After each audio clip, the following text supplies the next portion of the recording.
नारायणाय परिपूर्णगुणार्णवाय विश्वोदयस्थितिलयो नियतिप्रदाय ज्ञानप्रदाय विबुधासुरसौख्यदुःख सत्कारणाय वितताय नमो नमस्ते।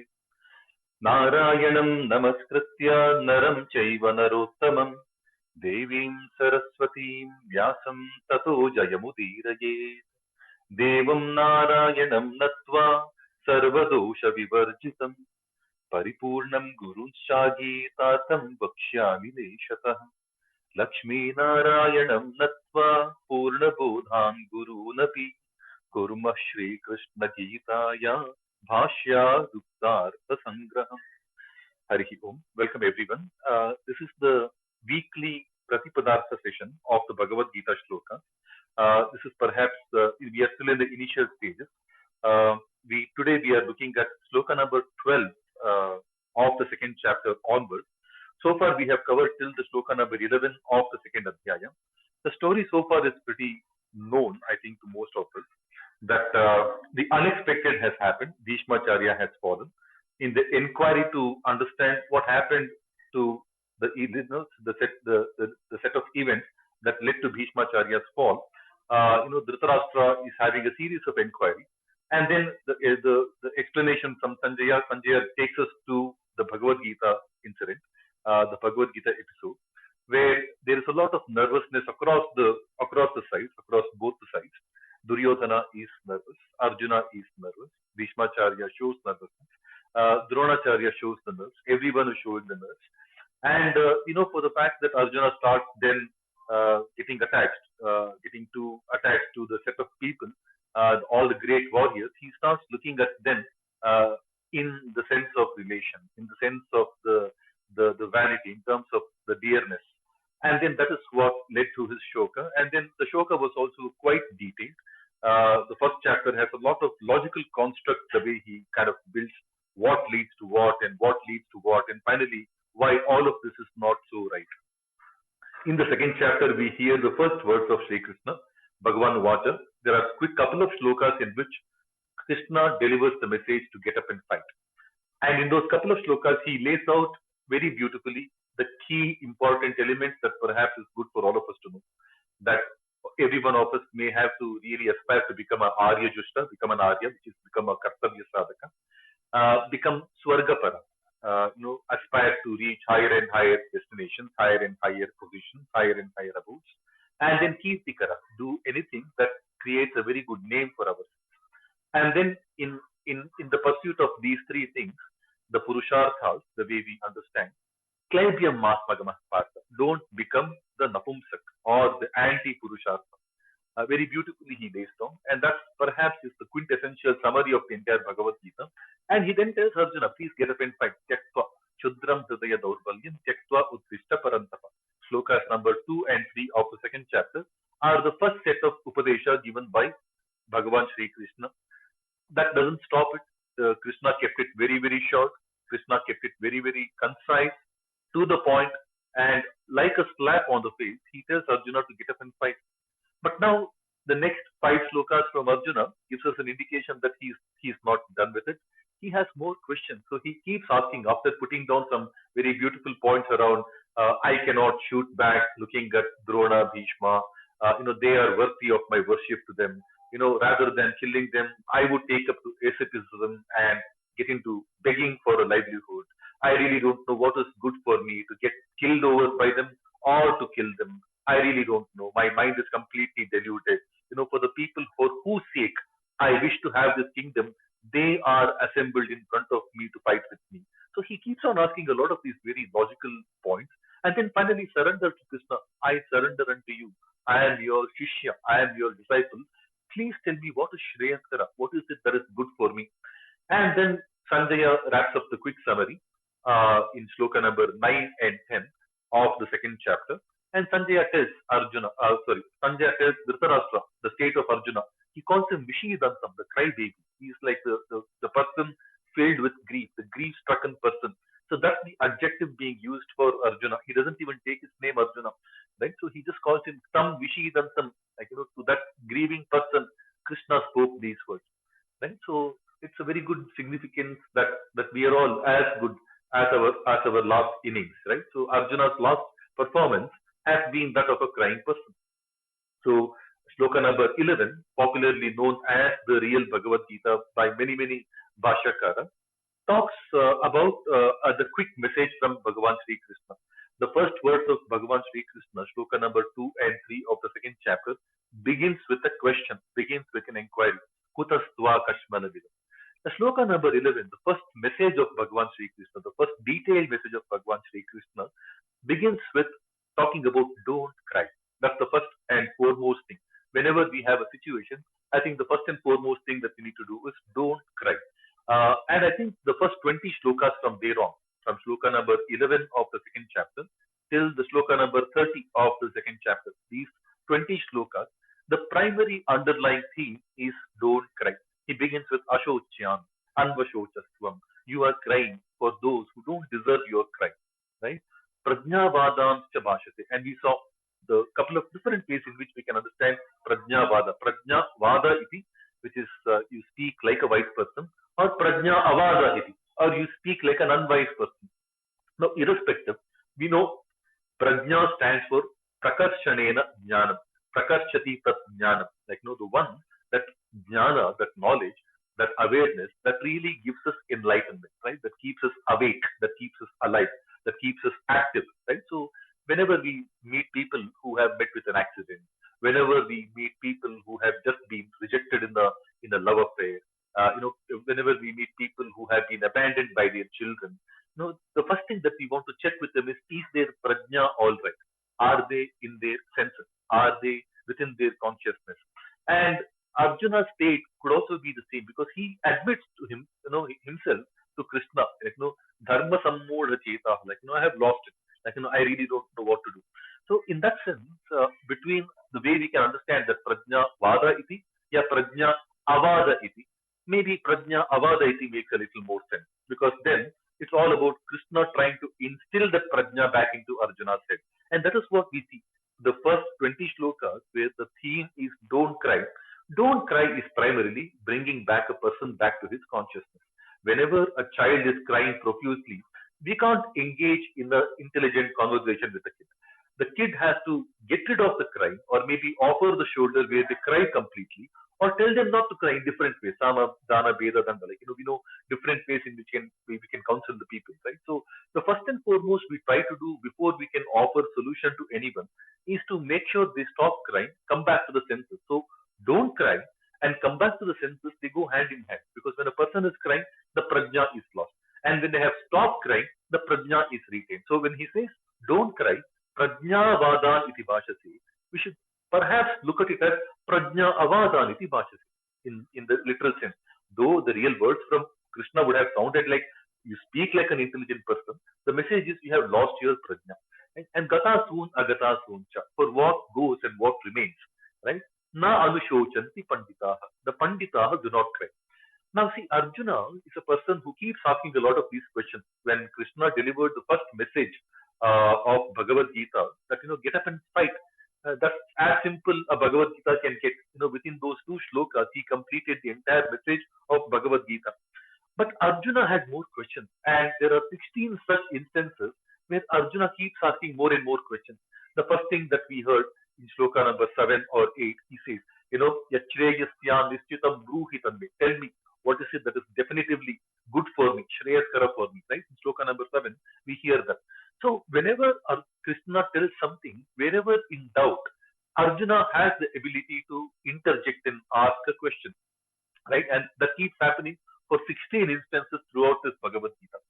Now, when Krishna is telling, Panditas do not grieve for what goes or what remains, naturally, Arjuna should have asked a question. If it is the case for Pandita, what is in it for me? It might be the case for a Pandita, but am I a Pandita? Now, that is what we can understand from today's understanding of the word Pandita. But Pandita, we spoke about that, right? We spoke about some 16 slokas of Vidura Niti, where even Vidura is telling Dhritarashtra that, a Pandita's behavior is so and so. Like those 16 slokas we shared in the previous class, right? In the previous session, we spoke about it.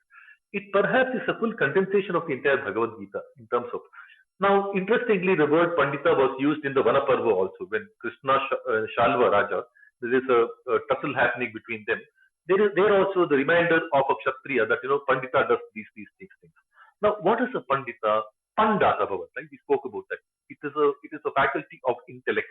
Panda, Pande, Pandita, you know, Pandu. Pandu also comes from Panda. The root of the word Pandu also comes from Panda.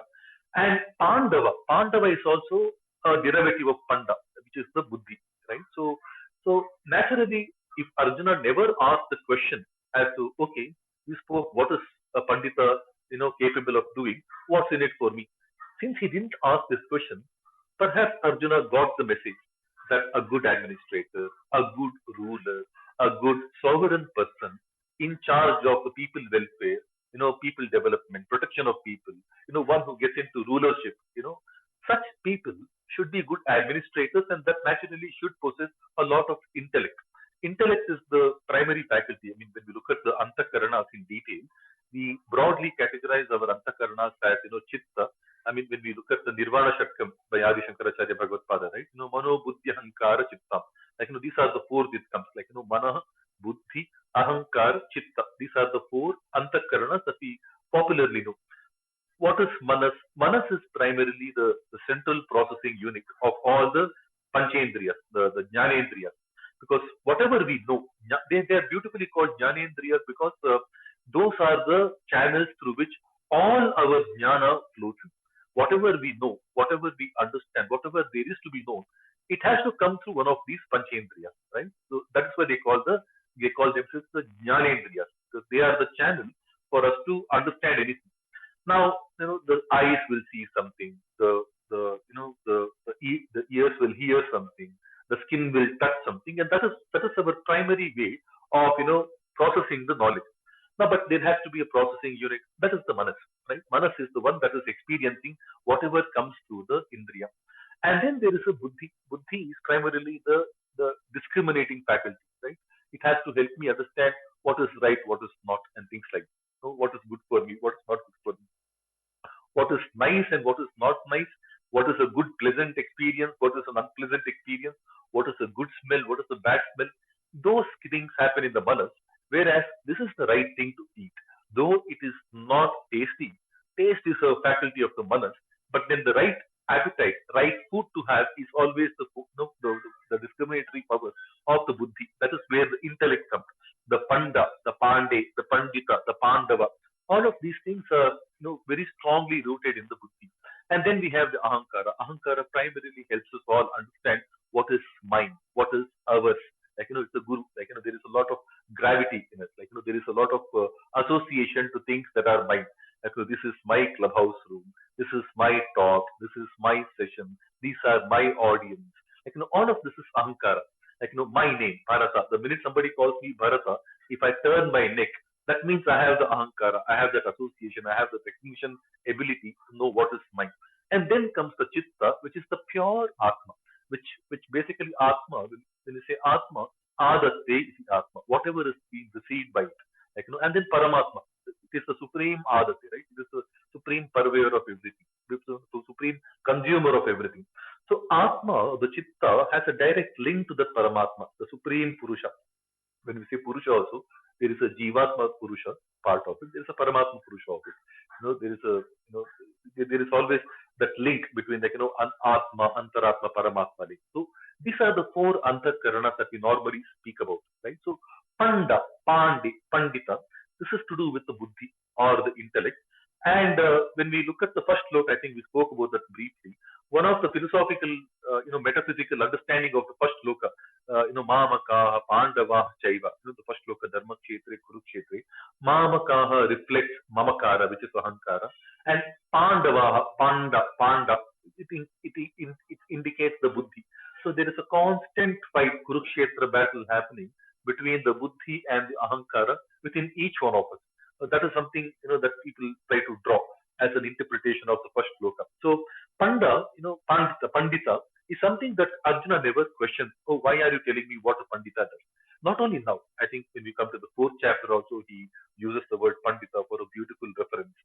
In the fifth chapter, he uses twice the word Pandita, in another beautiful expression. And Arjuna never questions. So I think it's implied that whenever Krishna tells that, this is what a Pandita does, Arjuna knows that whatever is a quality of a Pandita, he better possess the same if he has to be a good quality ruler in the coming days, which will be the case, right? The throne will be taken over by Arjuna and his children, Parikshita and his son Janamejaya.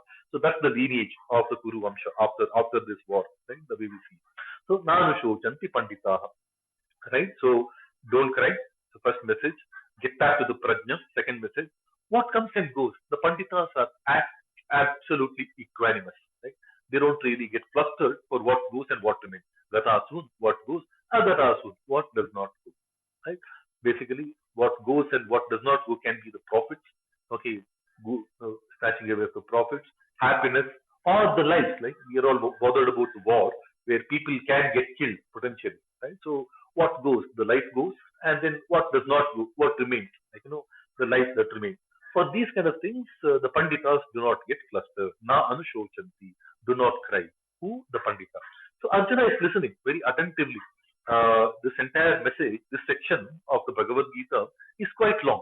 From shloka number 11, we go all the way to shloka number 53, which is 42 odd shlokas being spoken by Krishna. Such a long discourse. Arjuna is attentively listening to all of these things. We now move on to shloka number 12. For those of us who are new, you can click on the link, the web link that has been provided as pinned attachment to this room. It's a quite useful link. When we look at this, this is developed by Dr. Sampadananda from the Aurobindo School. It's quite handy for what we try to do. We will see how. The next shloka number 12, goes like this.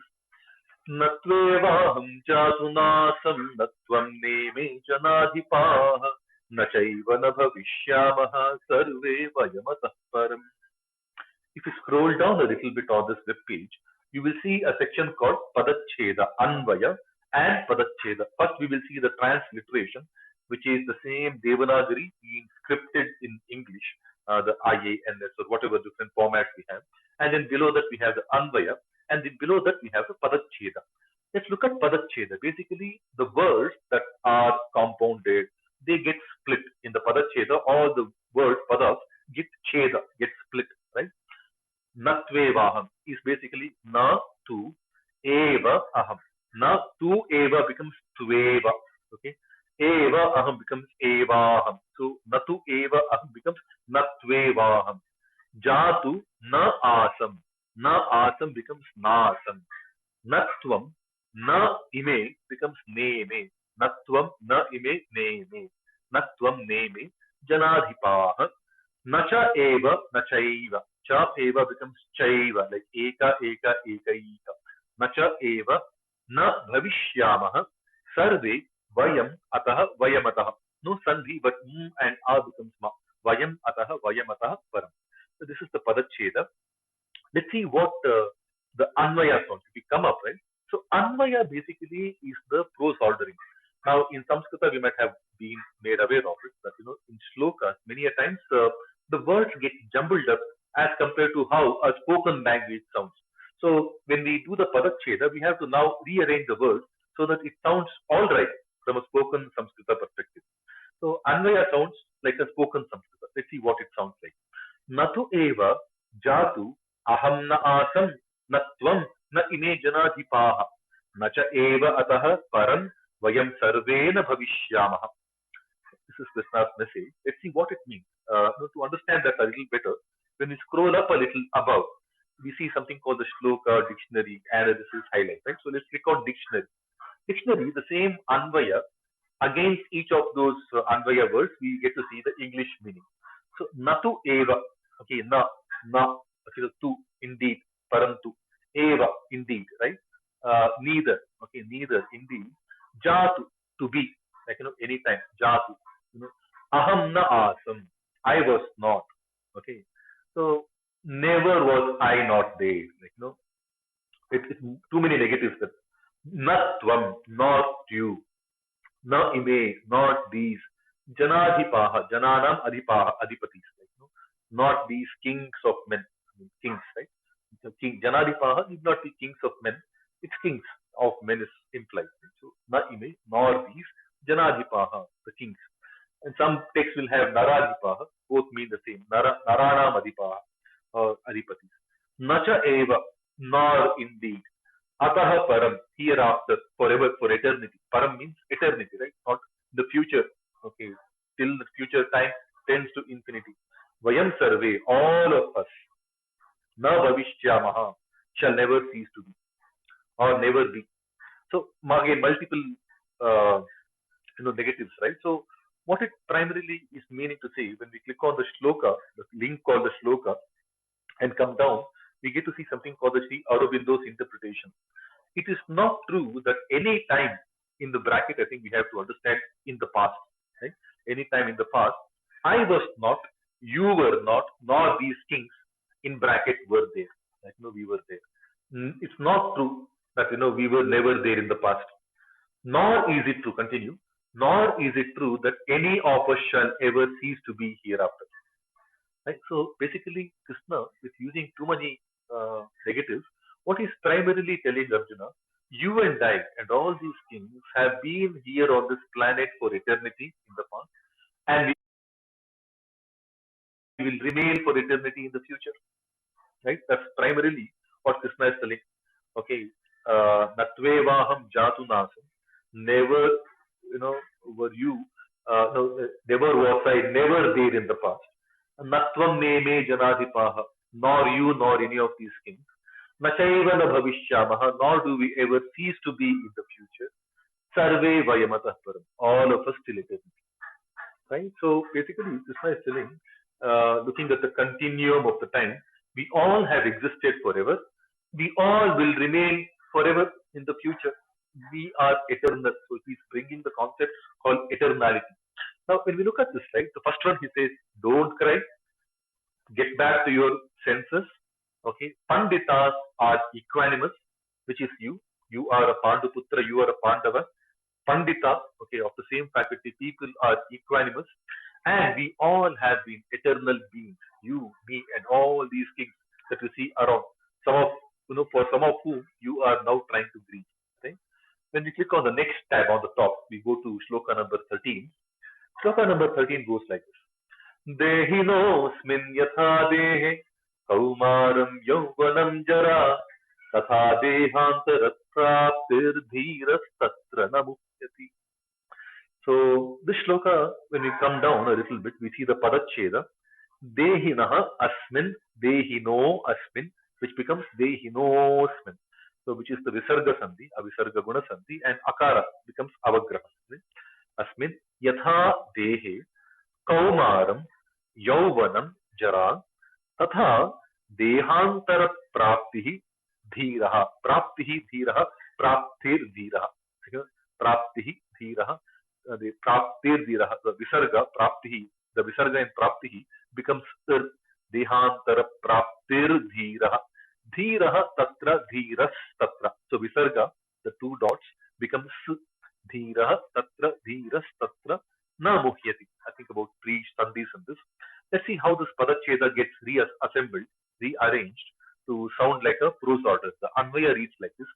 Yatha dehinaha asmin dehe kaumaram yauvanam jara tatha dehantara praptihi dhiraha tatra na muhyati. So what he's telling, when we click on the dictionary, we get to hear this. Yatha, just as, just like how Jaisehi, yatha. I think yatha is a word that we use in many regional languages as well. Dehinaha, one who's in the deha. Okay, one who's in the deha, right? One who's in deha is basically the atma, the soul, whatever we want to call it. But it is something different. So trying to differentiate between there is something called the deha, there is something called somebody inside the deha. And this is quite understandable. I don't think there is too much of rocket science required in this, because the minute we say my body, my hand, okay, my head, my hair, similar to my shoe, my shirt, which means there is a distinction that we all draw inherently between the body and ourselves, right? So we all know this. So Dehinaha, the one inside the body, is quite scientific. It doesn't need much of explanation. So he brings in the concept called Dehinaha, Asmin Dehe, in our body, in this body. Kaumaram, the childhood. Yauvanam, the youthfulness. Jara, the old age. Tatha Dehantara Prapti, then obtains Dehantara. Anyat Deha, Dehantara. Changing the body, like, acquires a new body. Prapti, acquisition. Dhiraha, the self-composed man, or Dhira can also be brave man. Okay, but when we look into the word, right, it's called Dhi, which is the Buddhi, and Ira. Ira is the Spurti, right? It's the energy. Okay, Dhi, Ira becomes the Dhira, right? So, Dhira, while bravery, I mean, this is again beautiful about our Sanatana Dharma. We don't have a very blind word to describe the bravery. Bravery has to be backed up with Buddhi. Like there is Dhi in the Dhairya.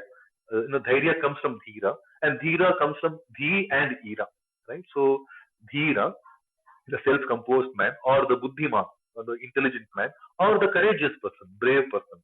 Tatra, there, in that matter. Like, na muhyati, na mohayati. Like, he doesn't get deluded. He does not get disturbed or get blinded. So basically, very beautifully, Krishna is telling, let's click on the link or the shloka and come down. What it primarily tells when we read the Sri Aurobindo's interpretation, all the Atmas, Dehinaha, okay, Dehinaha, again, let's not call it a soul, because soul is a very twisted term.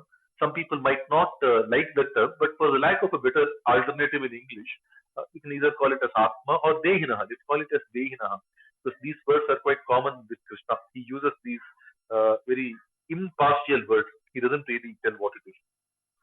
As the Dehinaha passes physically through the childhood, the youth, and the old age, so it passes into the changing of the body into a new body upon the giving up of the current body. The self-composed man, or the Dhira, does not allow himself to be disturbed and blinded by this. Right? So beautiful, right? So the Atma, the same me, same Bharata, I never cried when my body moved on from a adolescent body to a child's body, from a child's body to a teen body, from a teen body to a more youthful body, from a more youthful body to into a middle-aged body, from a middle-aged body into a old age. I'm yet to see that, but I will not cry, I'm sure. Right? It's only during the old age that we all start getting a little worried. Oh, what if I leave this? Right? So, but Dhira, person who has the Dhi and the Ira, or a combination of the two, will not get deluded, will not get mukhyati, vimuhyati, like, he doesn't get deluded. So let's click on shloka number 14. We can move on. He goes on. This is the fourth message coming from Krishna in the detailed of the conversation. So first shloka he said, don't cry. Panditas, the people with buddhi, don't cry. Right? The second shloka he says, we all have been eternal beings. You, me, and all the kings, eternal in the past and eternal in the future. There is no end to our being, right? And then the third he says, we have changed the body multiple times. As we speak, our body is constantly changing, right? At the minute, microcosmic level, we are shedding so many cells as I speak, as we all speak. As you guys hear also, there are so many cells in the body that is being discharged and shed, given up. And then new cells are acquired, and we don't even feel it. So Dhira, a person who's got the Dhi and the Ira, a person who's got the courage, a person who's got the self-composed mind, and again the Buddhi, right? He does not get deluded for the change in the body. We are all eternal, don't worry. So Shloka 14 sounds like this. Matra sparshat kaunteya shitoshna sukha dukkhadaha agama payino nityastan stitikshatva bharata. When we look at the Paracheda, scroll down a little bit. Matra sparshahatu, matra sparshastu, sparshahatu, sparshatu. The aha visarga becomes sakara, like namahate, namaste. Kaunteya, shita ushna, shitoshna, sukha dukkhadaha, agama apayinaha, agama apayinaha, anityaha, agama apayinaha, agama payinaha. Savarna Dirgha Sandhi.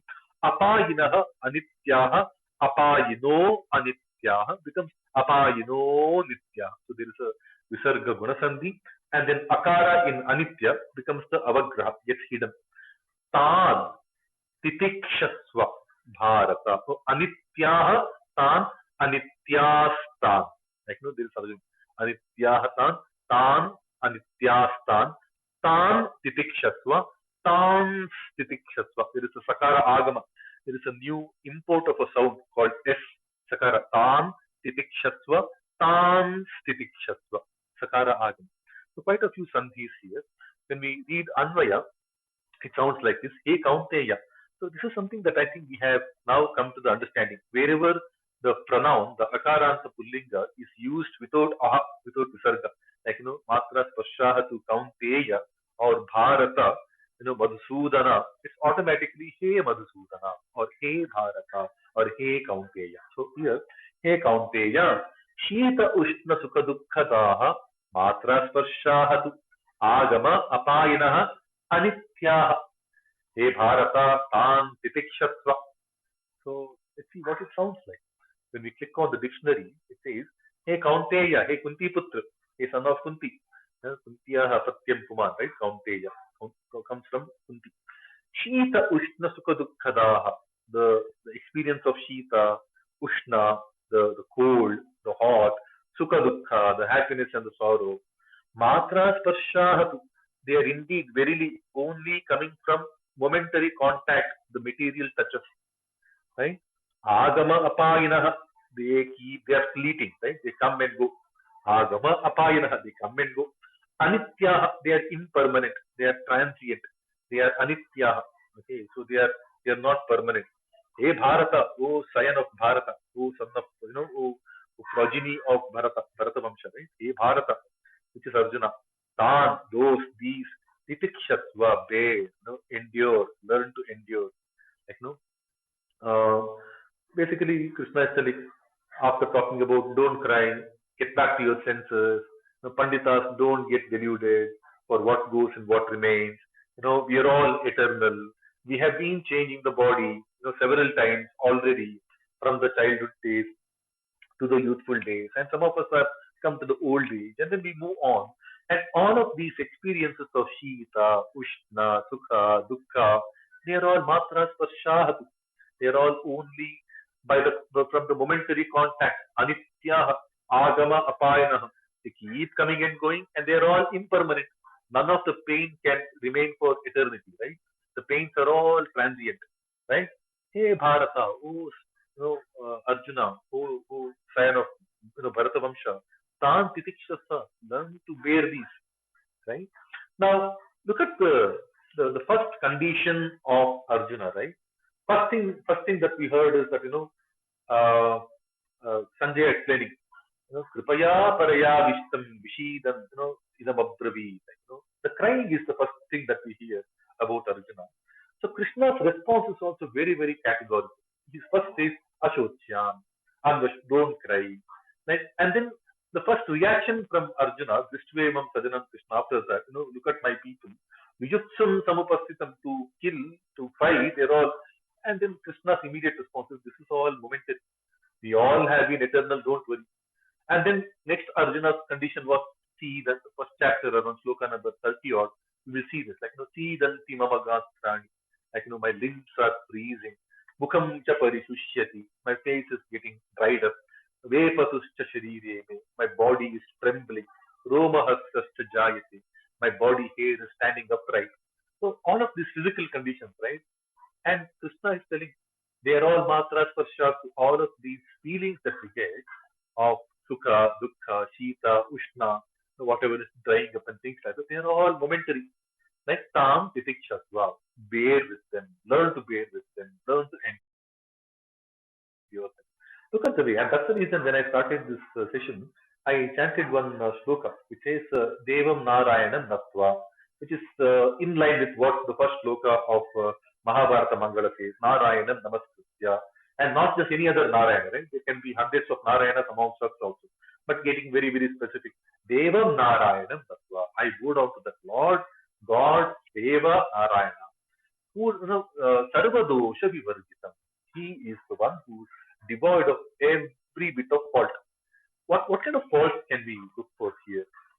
Whenever somebody seeks a guru, that guru goes on giving unsolicited advice. But Krishna, he closed the first Upadesha in just 2 shlokas. right? He did not elaborate at all. There is a strong time sense given to, okay, we are in the middle of a battleground.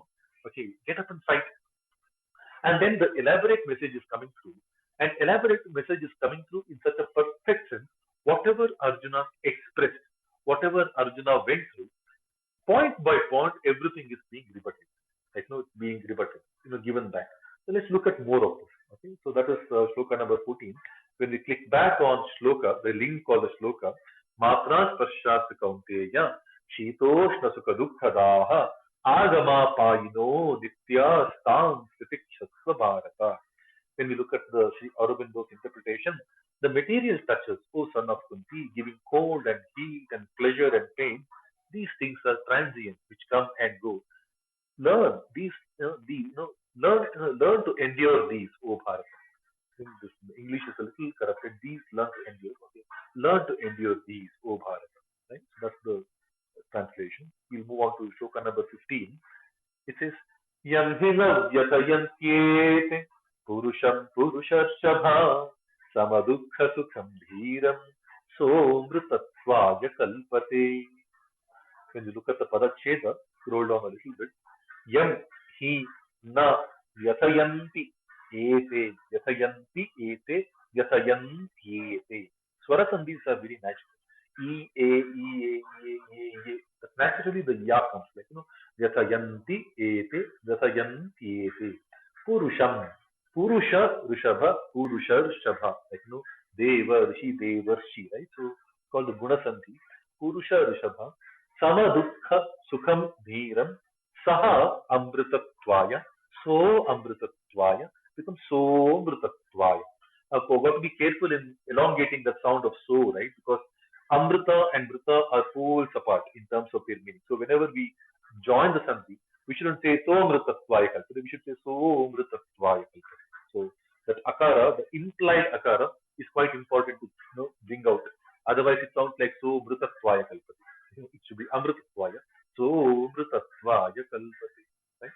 So when we look at the Anvaya a little above the Padacheda, he Purusha Rishabha, Samadukha Sukham Dhiram, Yam Purusham Ete Navyatayanti, Saha Amritatvaya Kalpate. Okay, dictionary, click on the link or the dictionary on the top, we will see the meaning of this. He indeed verily for, hey Purusha Rishabha, a bull among the men, like, lion-hearted among men. Rishabha is the bull, right? But it's basically Purusha Rishabha. We might even see some translations calling it as a bull among the men, but we should actually count it to be a great among the people, right? He's among the great people. So Rishabha is among the greatness, like, very powerful, among the leader of the pack. So, hey Purusha Rishabha, hey among great person, like, oh great person, Samadukha Sukham Dhira, the Dhira who has found Sama of Sukha Dukha, right? Samadukha, the firm and the wise, who's equal in pleasure and suffering. The Dhira who has found the Samatva, the equality in Sukha and Dukha. And Dhira is the Dhairya person, right? The Dhi and the Ira, a person who has the Dhi and the Ira, which is what we saw two shlokas earlier. Dhira Statra Namukyati, right? Young Purusham, to which person? Okay, the man whom, to which person? Eta, okay, these, na yatayanti, do not trouble, not pain, yatayanti. Saha, that person, he, amritatvaya kalpate, for immortality, he gets the resolution, or makes himself apt, or pledges himself. So kalpa can be thought, kalpana, like, we have this, kalpate, sankalpa, he takes a resolution, kalpate, like, he gets, particularly available for that path. You can look at it differently, right? So when we go on top and click back on the link or the shloka, you see what Aurobindo interpretation says. Basically, Aurobindo says that, the man whom these do not trouble nor pain, which is Sukha Dukkha, right? O lion-hearted among men, O Purusha Shabha, O great man, the firm and wise, Dhira, who is equal in pleasure and suffering, Samadukha, makes himself apt, okay, ready for immortality. Immortality is all about this. So he gives a definition of immortality also. immortality is somebody who can, I mean, if we all keep on crying, get continuously swayed by the small touches which will cause us, gives us a momentary displeasure, in terms of cold, hot. If we can stay a little equanimous, do not really lose it, do not really lose our mind, do not really start crying for everything, right? So crying for nothing is the only sole path for immortality. So Krishna explains that. And yeah, that's a quick one. And next, we can move on to the next sloka.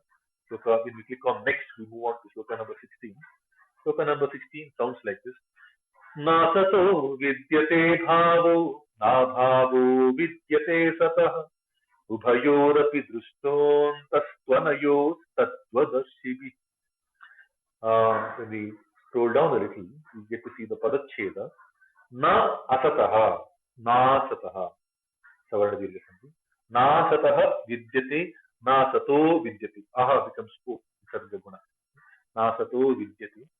Bhavaha na bhavona. Bhavaha na bhavona. Again, a Visarga Guna Santi. Na abhavaha. Na bhavaha. Na abhavaha. Na bhavaha. Samarna Virga Santi. Na bhavaha vidyate. Na bhavo vidyate. There is again a Visarga Guna Santi. Satah. Ubhayo api, ubhayor api, ubhayor api. So visarga becomes refa, rakara. Ubhayor api. Drushtah antah, drushto antah, drushtontaha. So visarga becomes O, and then the akara of anta gets hiding with the avagraha, the S kind of.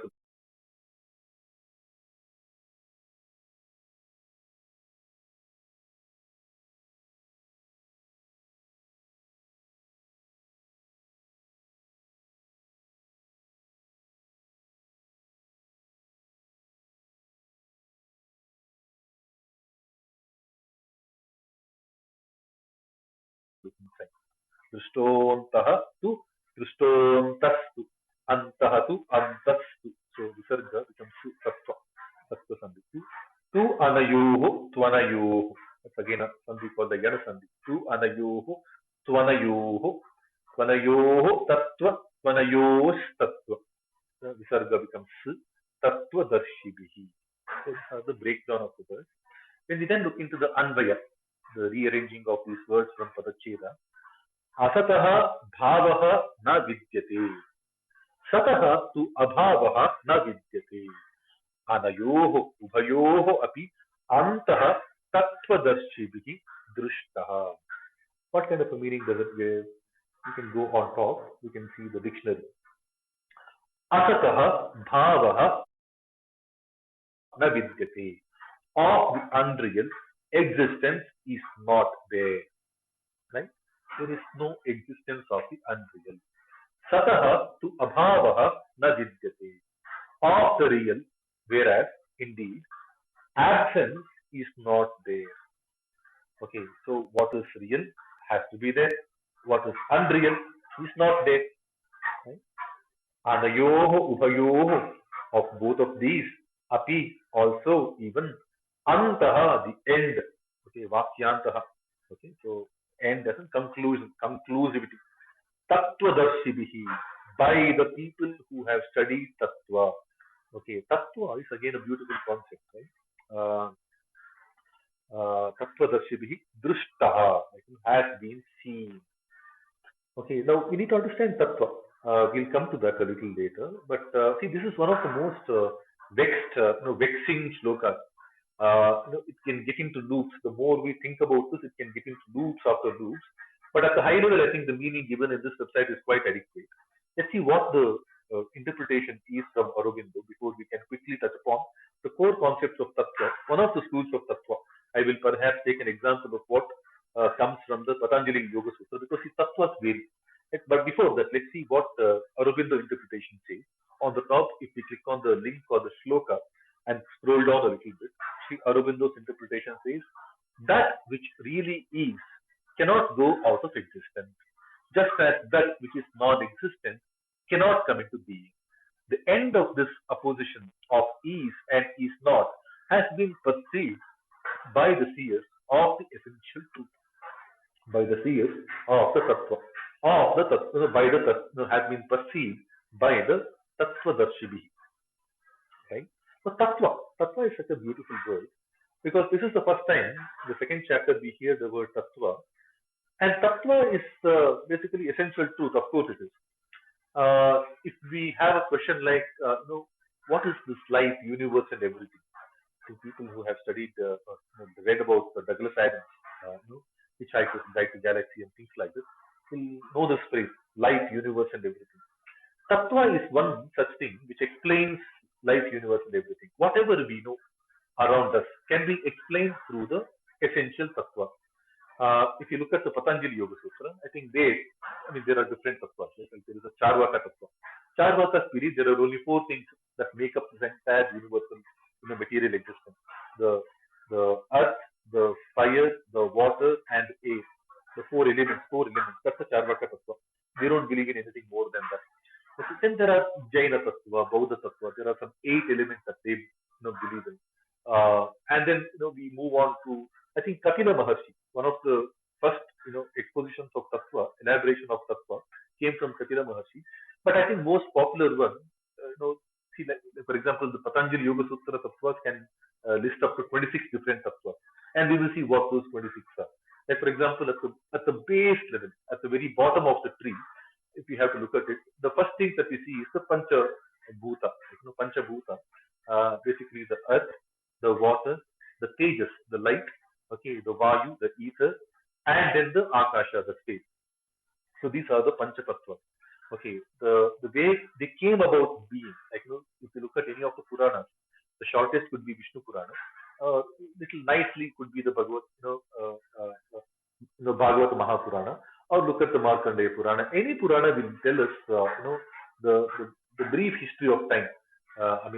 If that is the phrase we have to use, right? The brief history of time comes very nicely in any of the Puranas. So the way we understand Big Bang, right? The Big Bang is primarily the coming out of the Shabda Tanmatra in the Brahmanda, during the Pralaya Kala, whatever the Lord kept that entire Brahmanda in his stomach, right? Chatare Shayana. When he keeps the entire Brahmanda in his Udara, and then that inside the Anda, right? Inside the Brahmanda, inside the cosmic egg, the Andatamas gets deeper and deeper and deeper. It's a strong brewing of the Andatamas. And there is a matter there. There is a pradhana. There is a mahat tattva. There is a primordial matter, okay, which is contained there. And then there is so much of andatamas, so much of compression happening. It has to break out. It has to go out, because that is the essence of ahankara. Ahankara has to find its space out. So because of ahankara, again, we can understand ahankara in different ways, right? All we know of ahankara is ego. Even gravity can be ahankara, because there is a natural affinity for a thing to find its path, to find its space, to find where it belongs. Even gravity can be the outcome of ahankara. The kinetic energy could be because of ahankara. The potential energy could be because of ahankara, right? When the water body is kept on the top, its natural tendency to fall down, the gravity, is also ahankara. Right? So we can look at ahankara in different ways.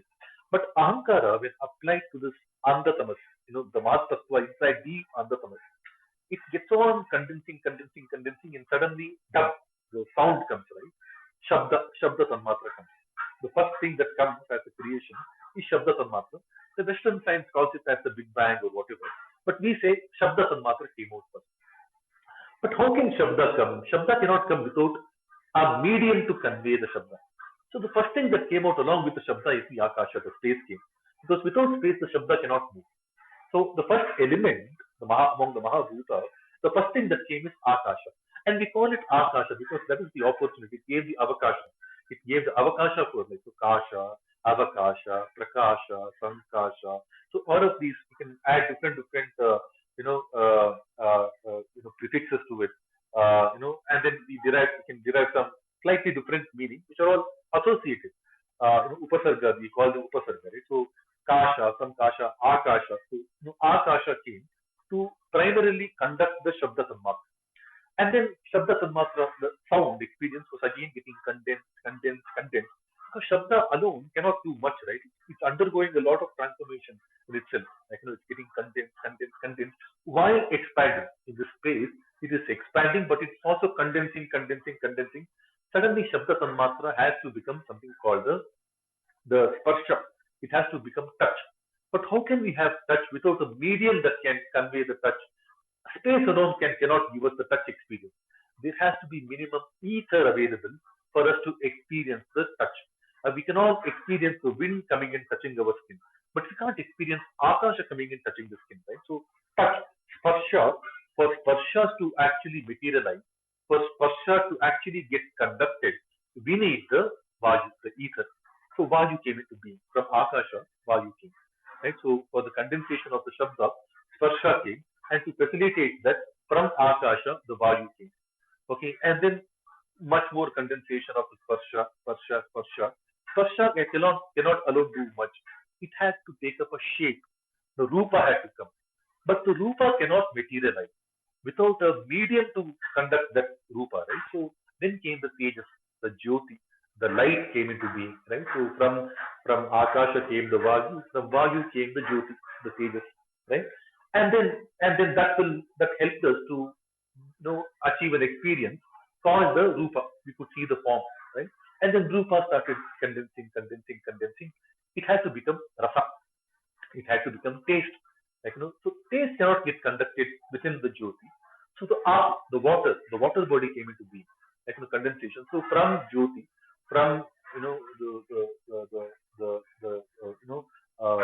light, from the pages came the water, right? And then rasa could not again stay because there is so much of restlessness, right? The energy is so vast. Rasa kept on getting condensed, condensed, condensed, and finally the gandha came. The smell had to come. But something had to convey the gandha. The water cannot communicate or conduct the gandha. So then came the bhumi. Right? So along with the five tanmatras came the five panchamahabhuta, and that is the core basic level of the tattva. Whatever is there around the universe, whatever we see, whatever we know, right? Everything is a combination of the panchamahabhuta. Right from my hair, to my eyes, to my skin, to my laptop, to my mobile charger, to my the sound that I am producing, right, and my earphones. Everything is a combination of these Pancha Mahabhuta in different propositions and the Pancha Tanmatras. They all carry a unique experience. Now, again, there are different analyses to it. Like, for example, when the second Mahabhuta came, which is Vayu, it could conduct not only the second Tanmatra, which is the Sparsha, but it could also conduct the first Tanmatra, which is the Shabda. So the second Mahabhuta could also conduct Shabda along with its primary purpose, which is the Sparsha. The third Mahabhuta, which is the Jyoti, could not only conduct its primary experience, which is the Rupa, but it could also conduct the Sparsha and the Shabda. Right? And the fourth Mahabhuta, which is the water, the Aku, did not just communicate or conduct its unique characteristic or experience, which is the Rasa, but it could also provide the Rupa, the Sparsha, and the Shabda. Similarly, the fifth element, which is the Bhumi, did not only conduct the Gandha, which was its primary reason for existence, it also could conduct the Rasa, the Rupa, the Sparsha, and the Shabda. Right? So that is, and the reverse is not possible. So there are different theories around it, but these are the core 10 tattvas. But then we also needed something to know these things, right? We had to learn these things. We had to experience these things. There is an object of experience there, but how do we experience it? Then came the lowest most of the receptors, like the jnanendriyas. Right? We have the eyes to see, ears to hear, skin to experience the touch, right? The tongue to taste, whatever is the rasa we can taste, and then the nostrils to ghana, the smell, the gandha, we can see them. So we then came up with jnanendriyas, right? Well, we can't just experience them, we have to also react to them. Okay, we have to also engage with them. How do we engage with them? Then we got the karmendriya. Like, we have the Vapani Padam Nachupastapali. It's a very beautiful line that comes in Nirvana Shaktam, right? So they basically, Adi Shankaracharya Bhagavad-Padam, he lists all these different tattvas and keeps cancelling them. In the state of nirvana, I am none of this, right? So in the process of negation, he brings out all of these characters. Mano, Vidya. We'll come to that a little later. But yeah, Vak, speech. We engage in terms of adding our own sound bites. We speak, like Vak, Pani, the hands of action, Padam, the feet of motion, like Upastapayu, the agents of excretion and reproduction.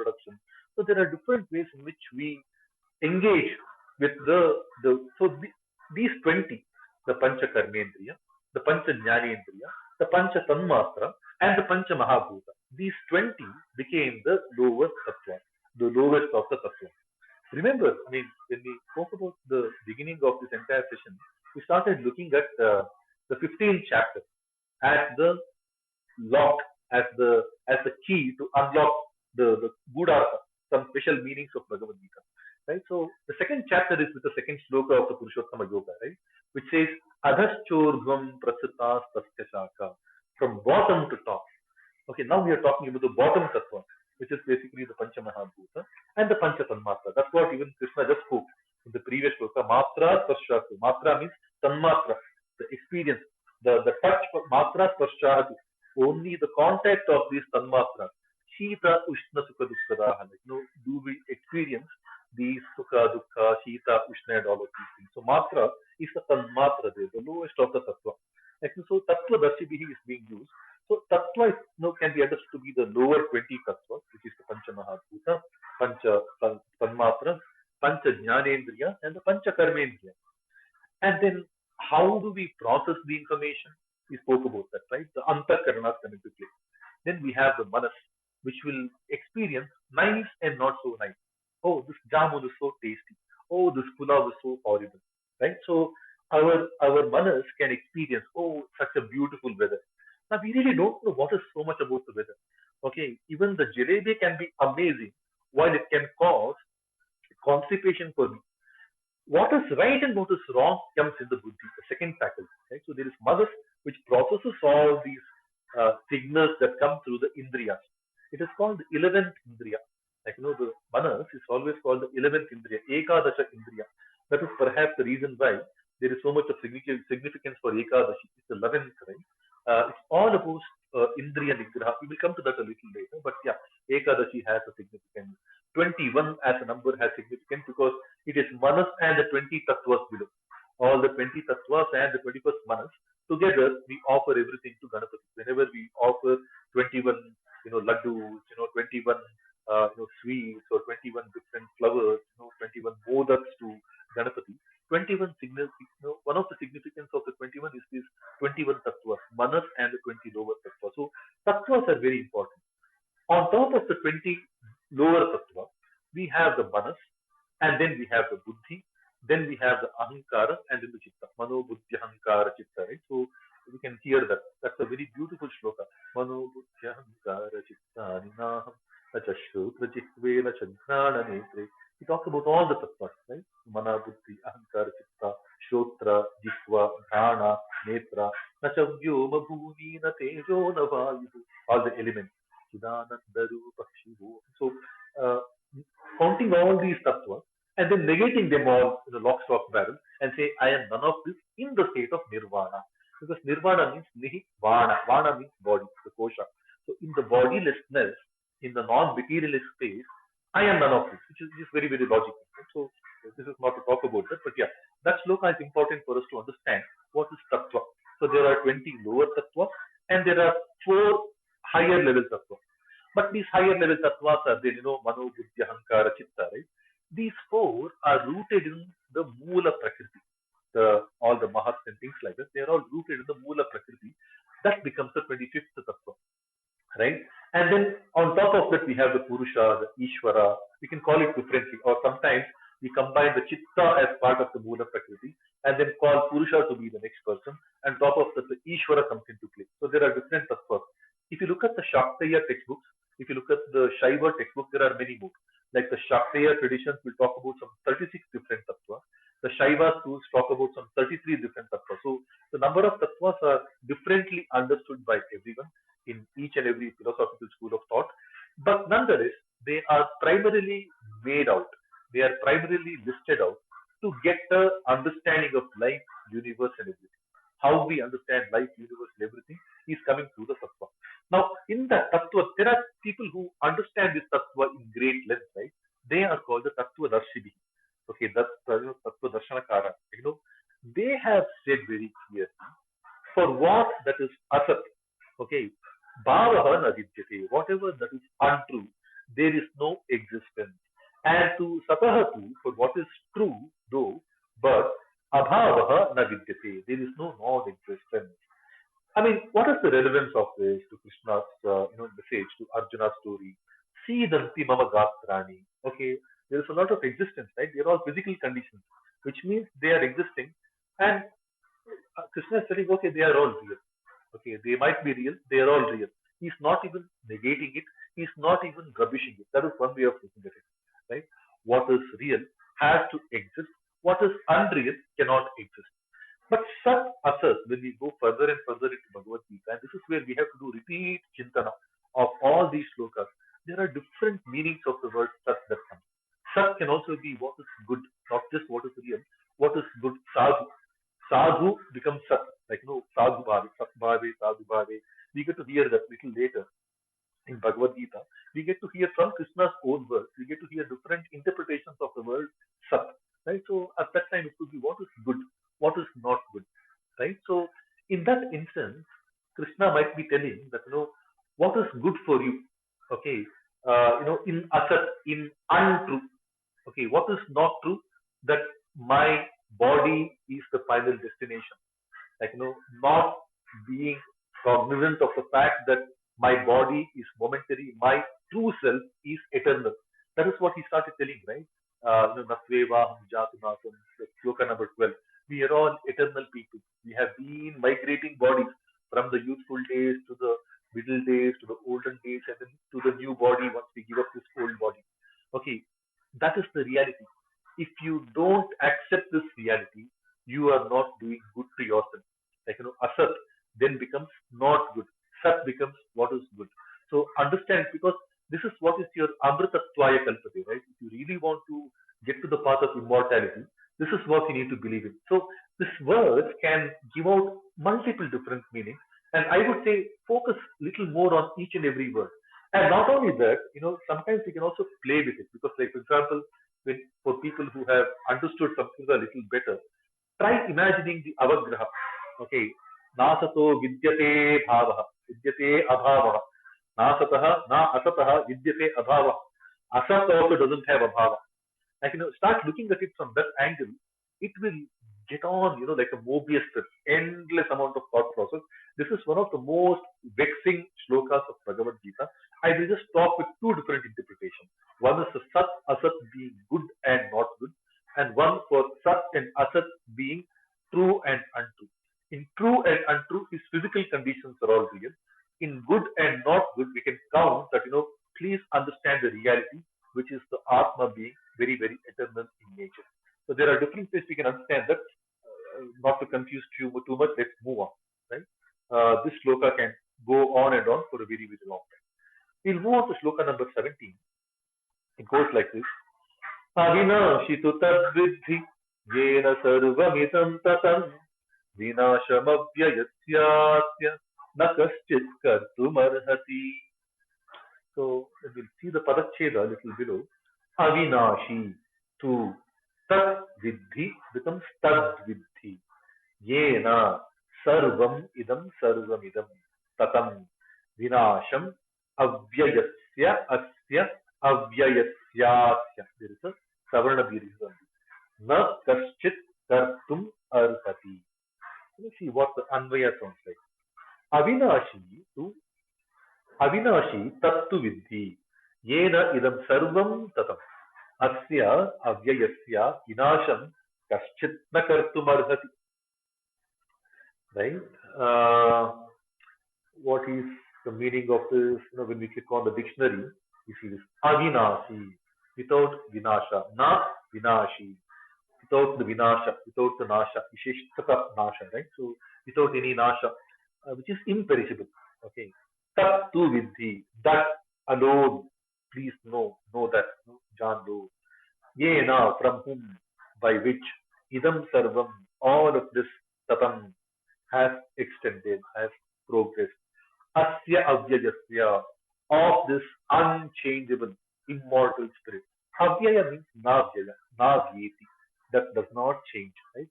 Asya avyayasya, of this immortal, unchangeable spirit. Vinasham, the destruction. Kaschit na, never, no one. Kartumarhati, to bring about is eligible or is able. Right?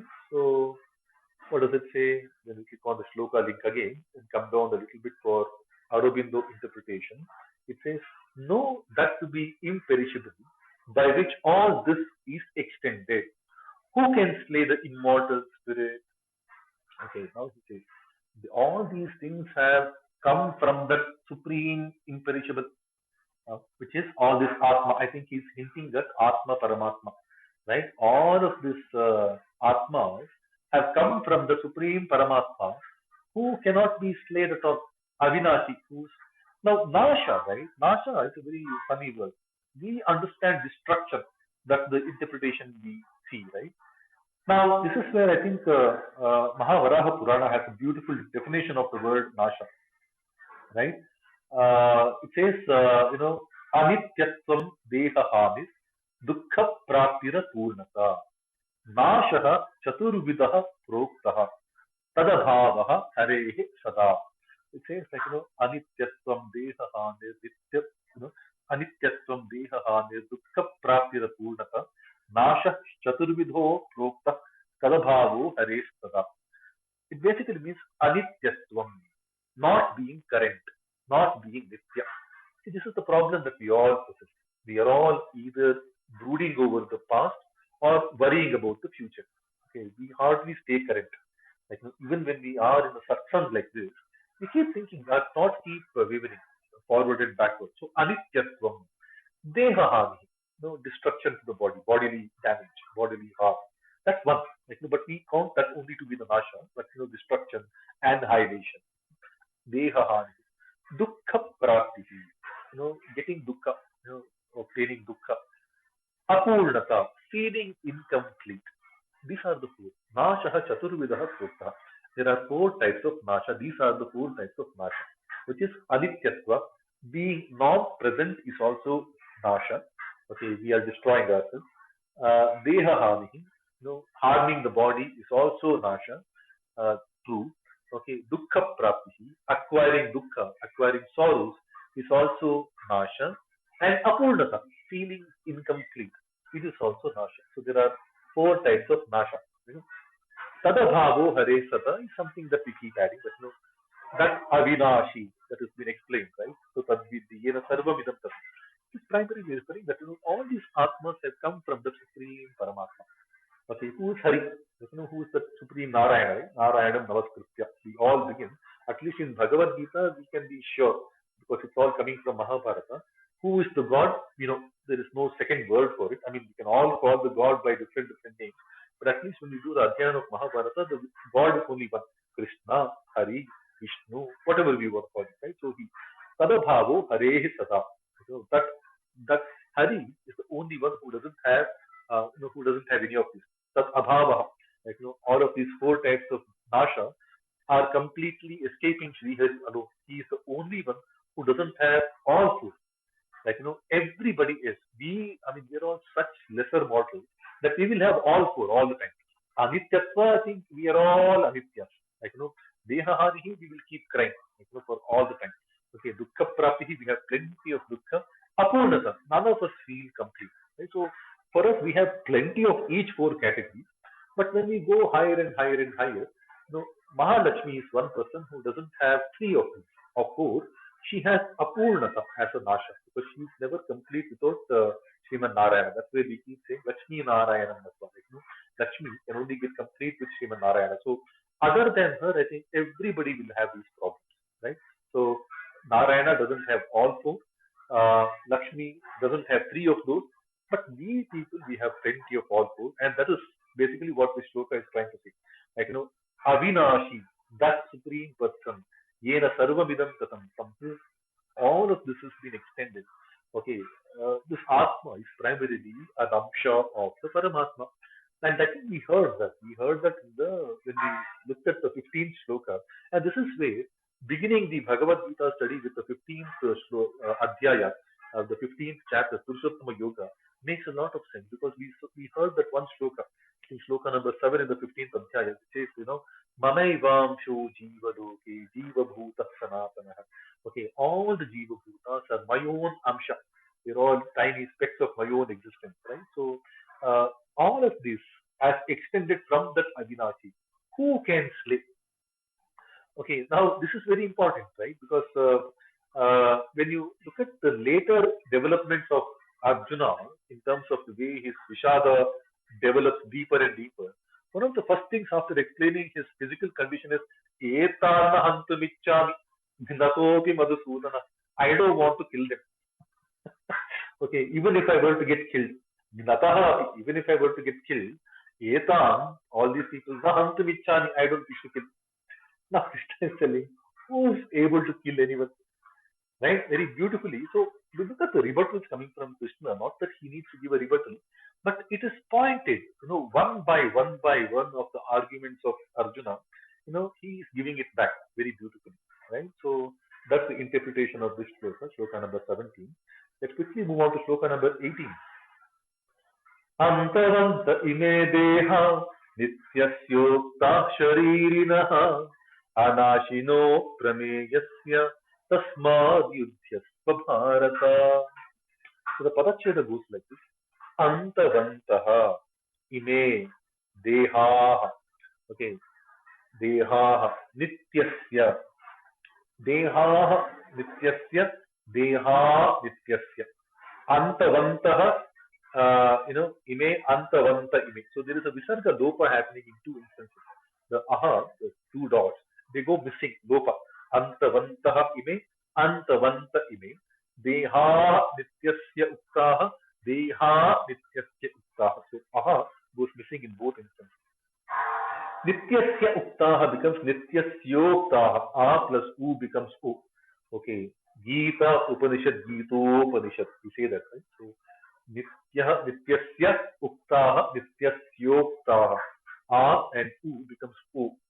Nityasyoktaha Sharirinaha. Anashinaha. Anashinaha Aprameyasya. Anashino Aprameyasya becomes Anashino Prameyasya. Tasmad Yudhyasva. Tasmad Yudhyasva. So T becomes the Karkasha Vyanjana becomes the Mrudu Vyanjana in front of Ya. Yudhyasva Bharata.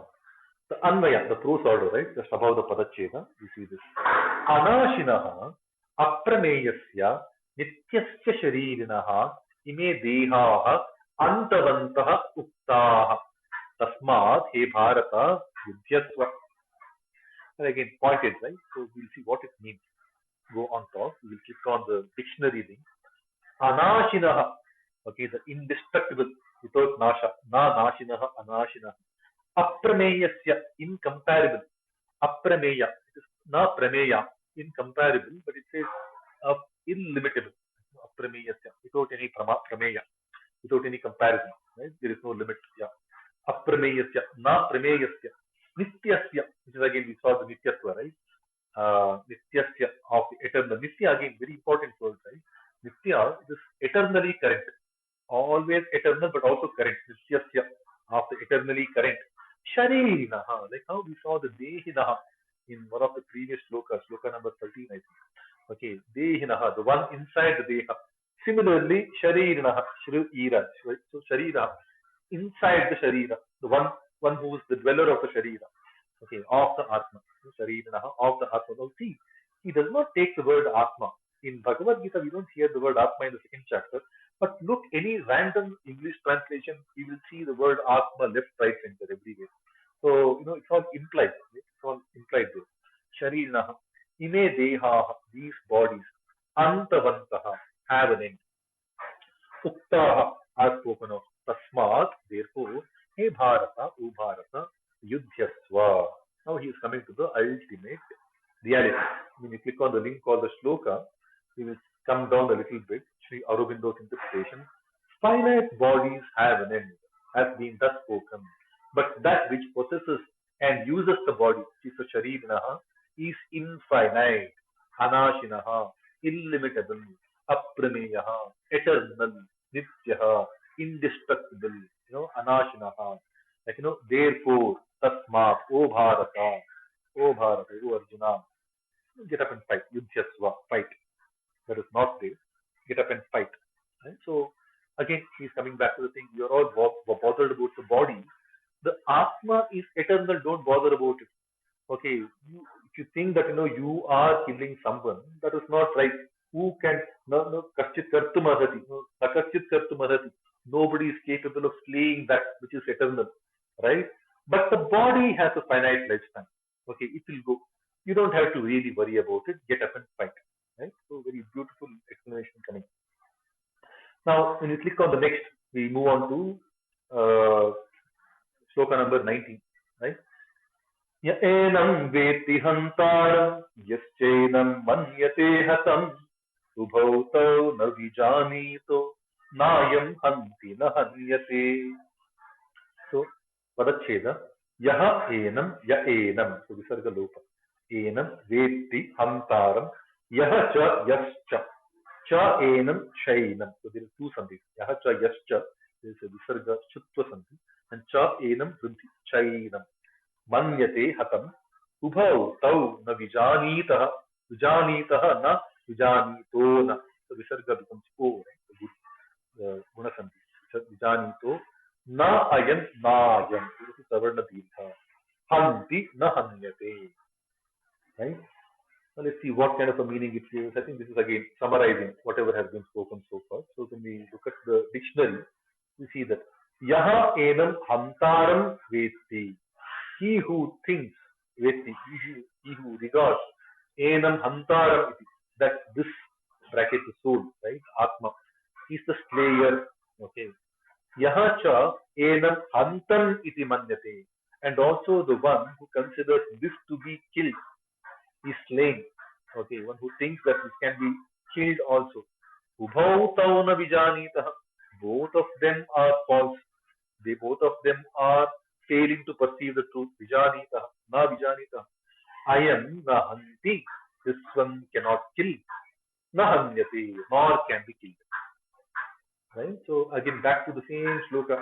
Okay, etam na hantamichami, natopi madhusudana. I think when you look at first chapter, I think shloka number 40, somewhere around 35, 40. Etam na hantamichami. You know, shloka number 35, yeah, 35, shloka number 35 of the first chapter.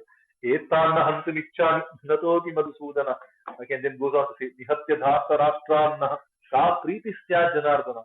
What fun, what joy will we get, what pleasures do we expect for ourselves by killing these sons of Dhritarashtra? So Krishna's response is very simple.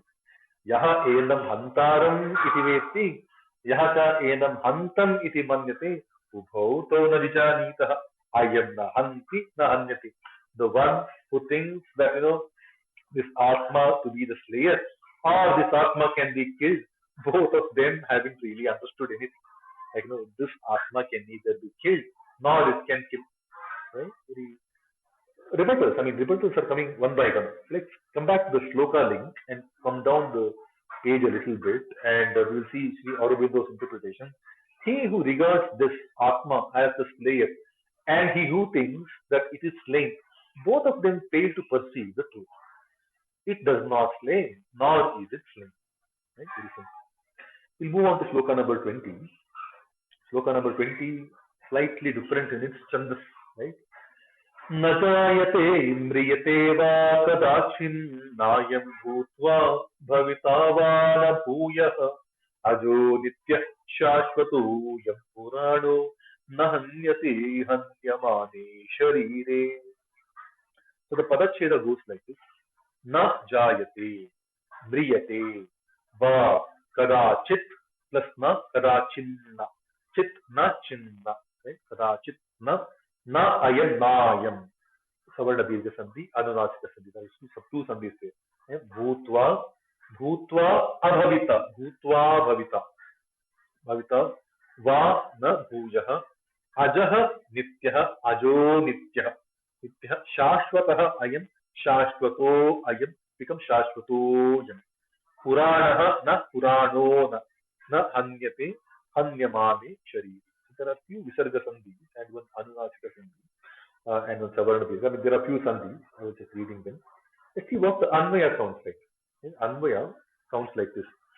Ayam kadachit na jayate mriyate vanava bhutva bhuyah na abhavita ayam ajaha nityah shashvatah Puranaha Sharire Hanyamane Na Hanyate.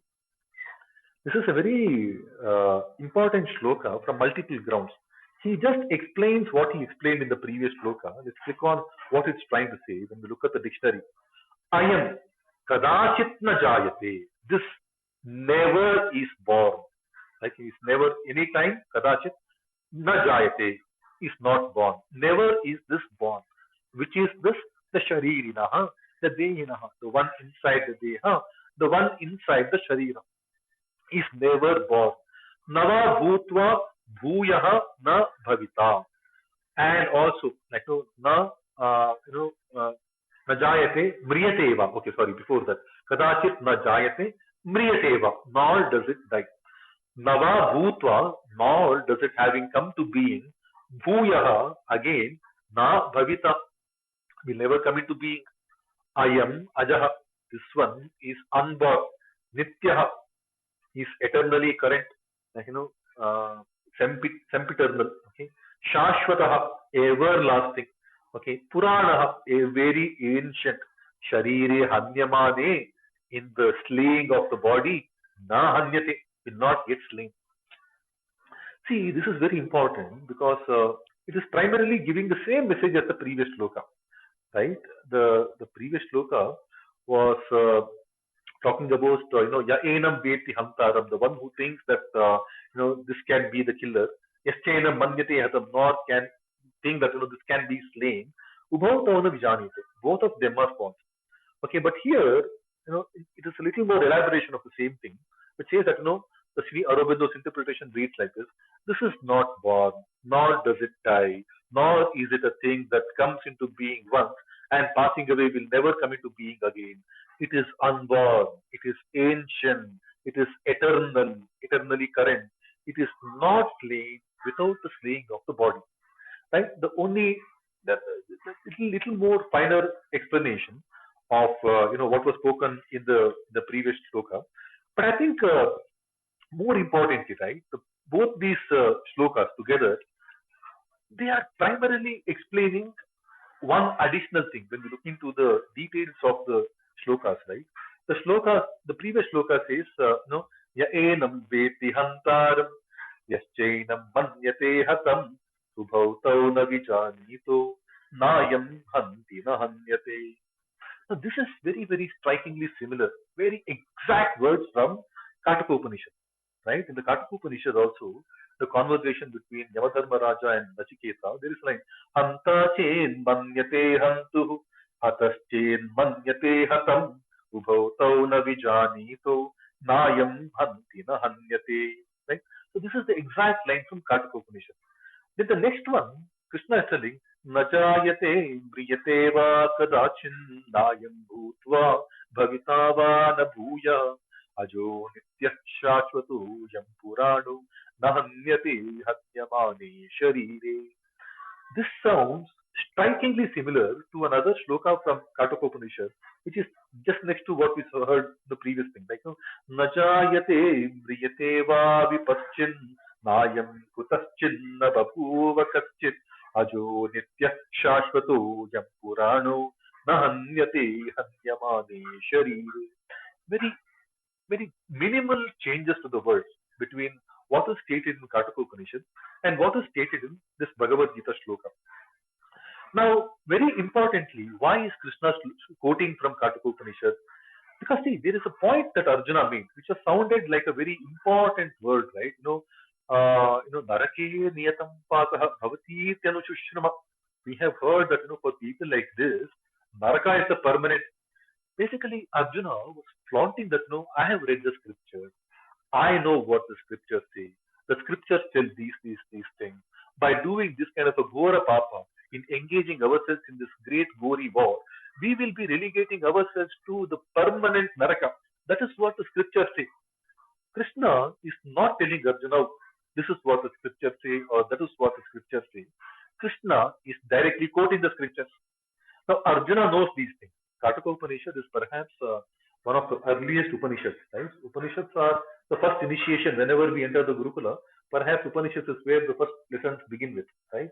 Sahana Bhavatu, Sahana Bhunaktu.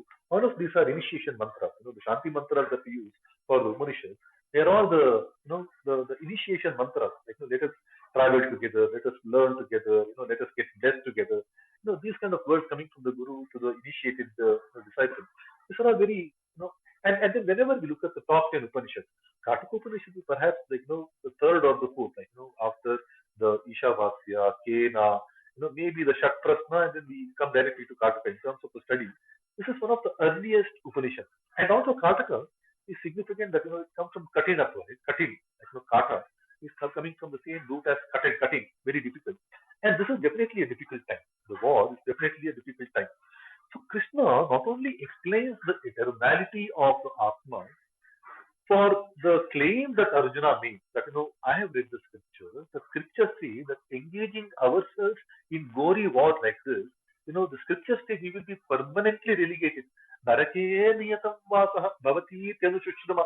That I have studied that we will be relegated permanently to Naraka. Krishna, on the other hand, in the rebuttal, he's quoting the scripture. Like, Yaenam veti hantar, and this sloka. Najayate mriyate va kadachin. When he hears these lines, he is directly taken back to Katha Upanishad. Boss, this is what the scriptures say, implied, very directly implied. I am not telling you what the summary of what the Upanishads have to say. I am quoting you the Upanishad. Whatever I am telling you about the Atma, the eternality of the Atma, it is directly coming from the scriptures. Right? I think we will take a break right now. We are in sloka number 20. We have covered till sloka number 20. It is 9:31. We can go on and on and on, but every good thing has to take a pause. We will pause right now, and for a couple of minutes, we'll keep the mic option open. If there are any questions, we can take those. If not, we will resume from sloka number 21 from